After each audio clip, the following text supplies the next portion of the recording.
এই যে অপারেশন সিঁদুরে 2000 অগ্নিবীর তারা প্রত্যক্ষভাবে অংশ নিয়েছিলেন এই 3 দিনের যুদ্ধে।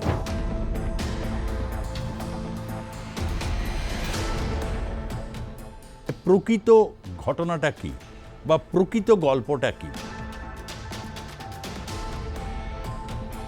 এবং S-400-এর জায়গায় নতুন S-500-এর পর ইনস্টলেশন হবে, যার মধ্যে একটি কিন্তু শিলিগুড়ি চিকেন নেক করিডোরে রয়েছে।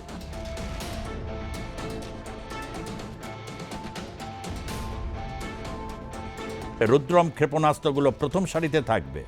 রুদ্রম 2, রুদ্রম 3-র মতো ক্ষেপণাস্ত্রগুলো ভারতীয় বিমান বাহিনীকে একটি নির্ণায়ক প্রযুক্তিগত সুবিধা দিতে পারে।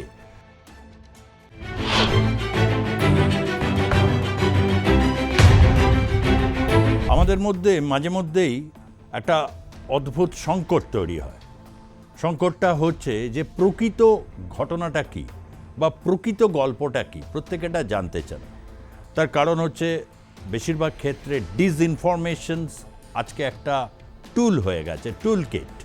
অর্থাৎ ডিসইনফরমেশন ওয়ার্ডে এই ধরনের নানা রকমভাবে বিভ্রান্ত করার চেষ্টা, যেটাকে কেউ কেউ বলেন পোস্ট ট্রুথ কি আবার, এটা নিয়ে যদি প্রশ্ন করেন, অবশ্যই পোস্ট ট্রুথ নিয়ে আমি আলাদা এপিসোড আগেও করেছি, ভবিষ্যতেও আপনাদের কাছে ধারাবাহিকভাবে করব। পোস্ট ট্রুথ কীভাবে হয়ে যাবে, কীভাবে একটা পোস্ট ট্রুথকে অতিক্রম করে ফ্যাক্ট চেকের মাধ্যমে আপনি রিয়েল স্টোরিটা জানতে পারবেন। যেহেতু এই বিষয় নিয়ে দীর্ঘ চর্চা করেছে এবং ডিসইনফরমেশনসের এগেনস্টে কারেক্ট ইনফরমেশনসটা এটা খুব গুরুত্বপূর্ণ, সেক্ষেত্রে আপনাদের জন্য এই বিশেষ এপিসোডটা আমি আজকে প্রস্তুত করছি। আপনাদের নিশ্চয়ই মনে আছে যে ভারতে একটা প্রকল্প চালু হয়েছিল, কেন্দ্রীয় সরকার এই প্রকল্পটার নাম দিয়েছেন অগ্নিবীর। গোটা দেশ জুড়ে এ নিয়ে প্রবল বিতর্ক তৈরি হয়েছিল, বিশেষ করে উত্তর ভারতে। সেখানকার তরুণ সমাজের মধ্যে একটা স্বাভাবিক প্রবণতা আছে ভারতীয় ফৌজে যোগদান করার। তারা সেইভাবে প্রশিক্ষণও নেয় নিজেদেরকে, এবং প্রশিক্ষণের পর তারা বিভিন্ন আর্মির রয়েছে, তারপর ডিফেন্সের অন্যান্য যেটা এয়ারফোর্স বা নেভাল, সেখানে বিভিন্ন যে সমস্ত পদগুলোতে তারা যোগ্যতার জন্য পরীক্ষা দেন এবং শারীরিক সক্ষমতার পর তারা স্থান পান। এভাবেই চলে আসছে এবং বিভিন্নভাবে সেগুলো মানে একটা নির্দিষ্ট সময়সীমা আছে, 15 বছরের সার্ভিস, 20 ইয়ার্স, 25 ইয়ার্স, নানা রকম। এবং সার্ভিস শেষে তারা পর্যাপ্ত সুযোগ সুবিধা তো সার্ভিস থাকাকালীনই পান, পরবর্তী অধ্যায় পান। কিন্তু অগ্নিবীরের ক্ষেত্রে এটা ছিল একটা 4 বছরের যোগদান সেনাবাহিনীতে, বয়স হতে হবে 20-র নিচে। এই নিয়ে একটা ব্যাপক শোরগোল তৈরি হলো। অনেকে বললেন যে ভারতীয় সেনাবাহিনীও কি অনেকটা ওই সিভিক পুলিশের মতো ব্যবস্থা করছে। কেউ কেউ ঠাট্টা তামাশা বিদ্রূপ নানা কিছু তৈরি হয়েছিল। কিন্তু আসল ঘটনা বা রিয়েল স্টোরিটা কি আপনারা জানেন? এই যে অপারেশন সিঁদুরে 2000 অগ্নিবীর তারা প্রত্যক্ষভাবে অংশ নিয়েছিলেন এই 3 দিনের যুদ্ধে।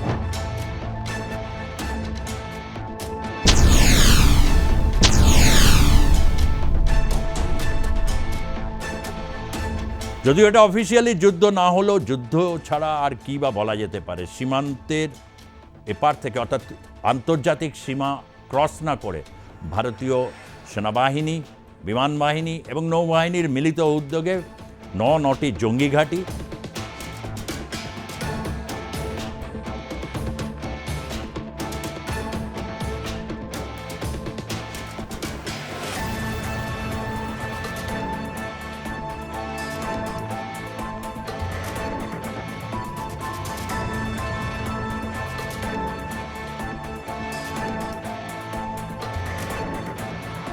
এবং যেগুলো পাকিস্তানের সামরিক স্থাপনার রয়েছে, যা নিয়ে তারা খুব গর্ব করে, বড়াই করে, গোটা বিশ্বকে ব্ল্যাকমেইলিং করে, সেগুলো অনেকটাই কিন্তু ক্ষতিগ্রস্ত করতে পেরেছে।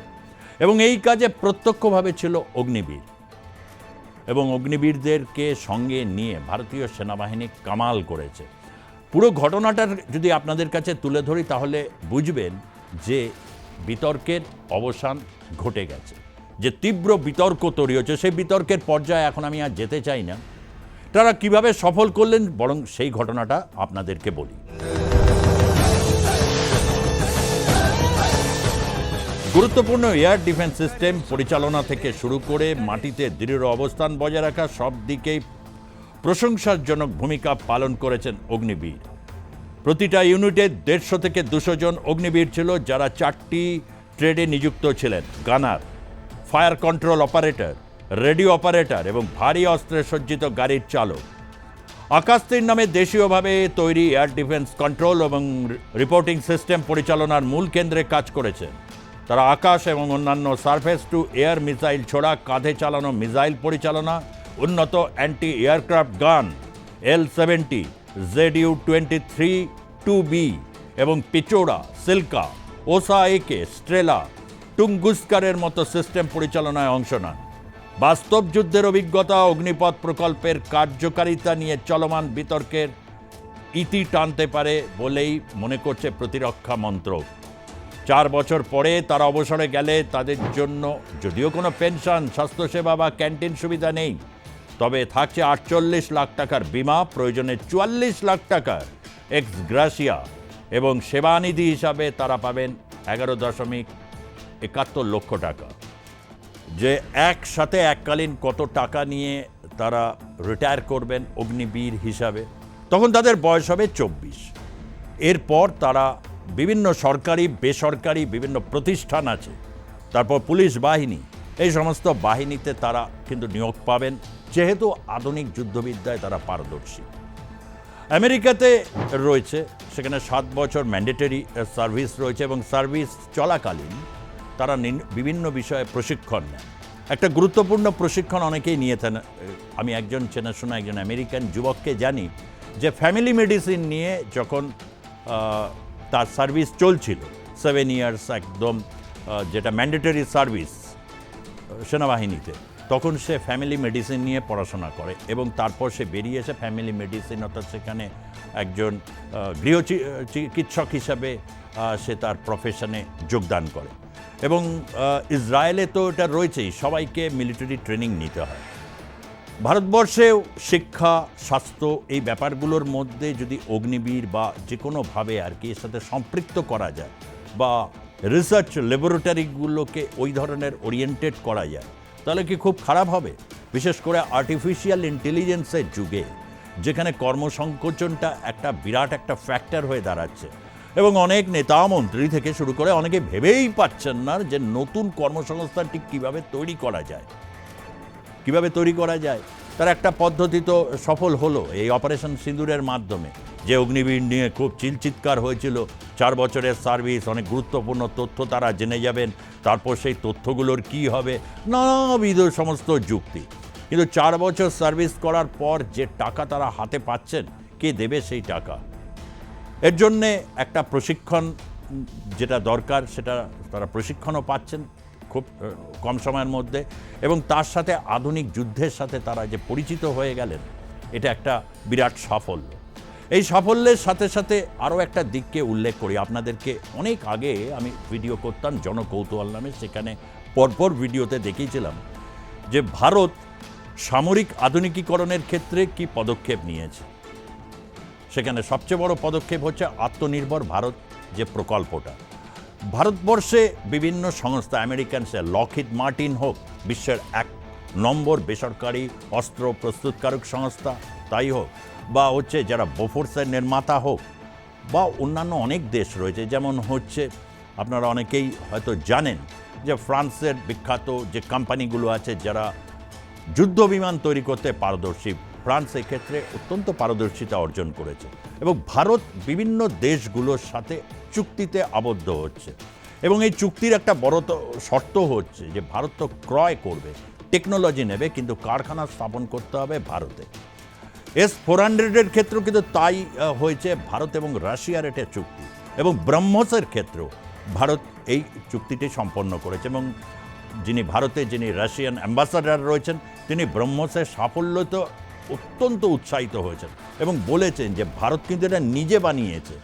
হ্যাঁ, রাশিয়ান টেকনোলজি ব্যবহার করা হয়েছে, কিন্তু ভারত এটি নিজে তৈরি করেছে, এবং ভবিষ্যতে আমরা যৌথভাবে ব্রহ্মসকে এমন একটা পর্যায়ে নিয়ে যাব যেটা গোটা বিশ্বের তাক লাগাবে।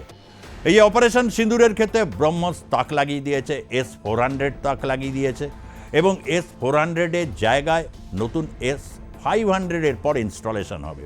পাঁচটি S-400 ভারত নিচ্ছে, তার মধ্যে 3টি ইতিমধ্যেই এসে গেছে, যার মধ্যে একটি কিন্তু শিলিগুড়ি চিকেন নেক করিডোরে রয়েছে, আরও 2টি 2026 সালের মধ্যে ভারতের হাতে এসে পৌঁছবে।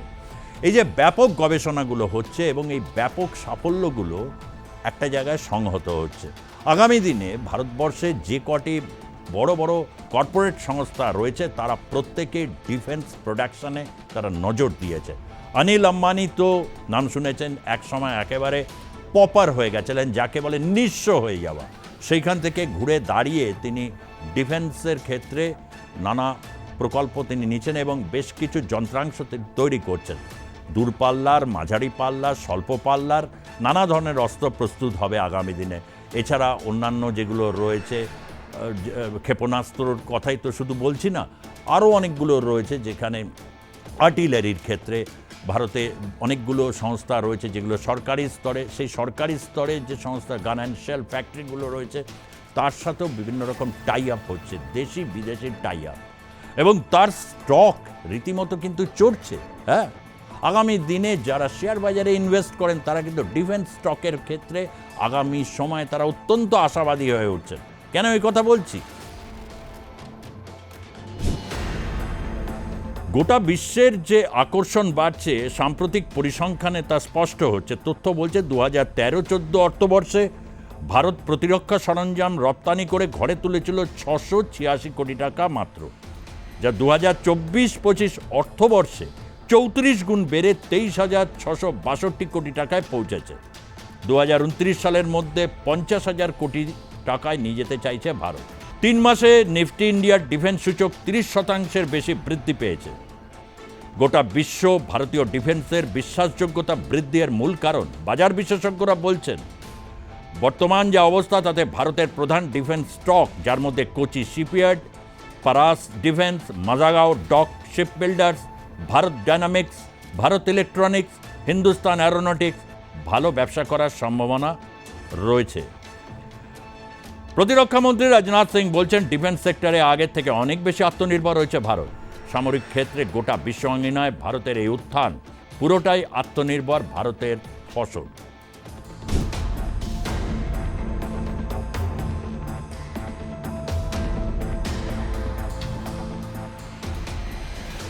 আত্মনির্ভর ভারত নিঃসন্দেহে একটা খুব গুরুত্বপূর্ণ পদক্ষেপ।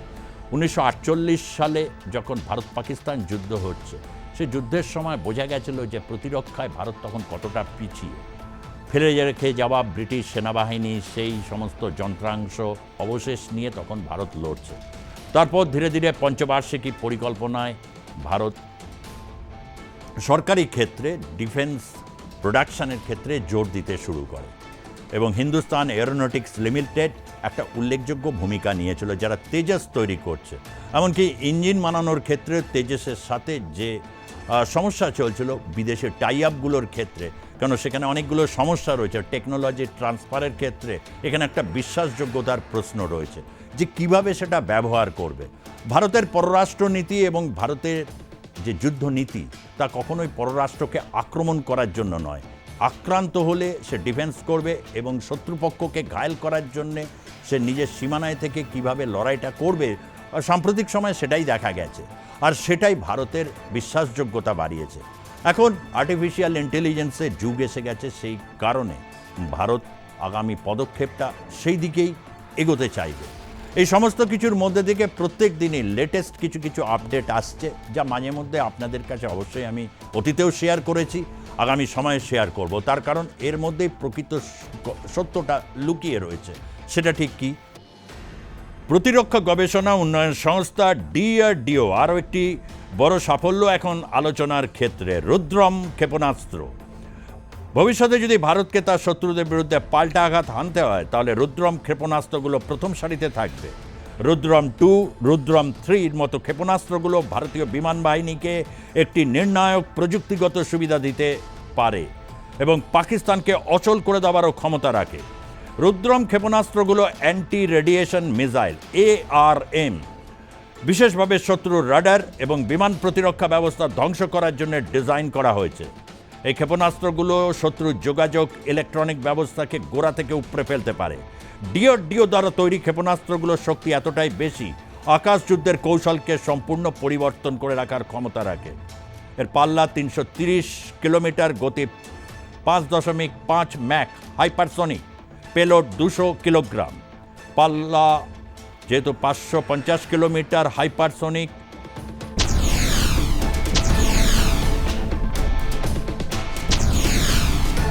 বুঝতেই পারছেন কতটা শক্তিধর এই রুদ্রম নামটাও দেওয়া হয়েছে। ভারতের এই যে অগ্রগতি, সেই অগ্রগতিকে নিয়ে অনেকে বাঁকা চোখে দেখতে পারেন, সমালোচনা আসতে পারে। ভারত কি সামরিক দিক থেকে বিশ্বের অন্যান্য যেসব যুদ্ধবাজ দেশগুলোর কাতারে কি নাম লেখাচ্ছে? অনেকেই প্রশ্নও তুলতে পারে। কিন্তু আত্মনির্ভরতা এবং প্রতিরক্ষা যে কোনো জাতির মেরুদণ্ড হিসাবে কাজ করে। বিজ্ঞান গবেষণা থেকে শুরু করে তারুণ্যের শক্তি প্রাচুর্যকে সেই ক্ষেত্রে সংযোগ তৈরি করতে পারলে ভারতকে আর রোখে কে? এটাই হচ্ছে আসল ঘটনা এবং আসল একটি সত্য, যে সত্যকে অতিক্রম করে পেতে গেলে যে আত্মত্যাগের প্রয়োজন, আজকের জেনারেশন যে তার জন্য প্রস্তুত। শুরুতে যেটা বললাম, অগ্নিবীররা সেটা করে দেখিয়ে দিয়েছে। এখন বাদবাকি তাদের পালা। ধন্যবাদ, নমস্কার।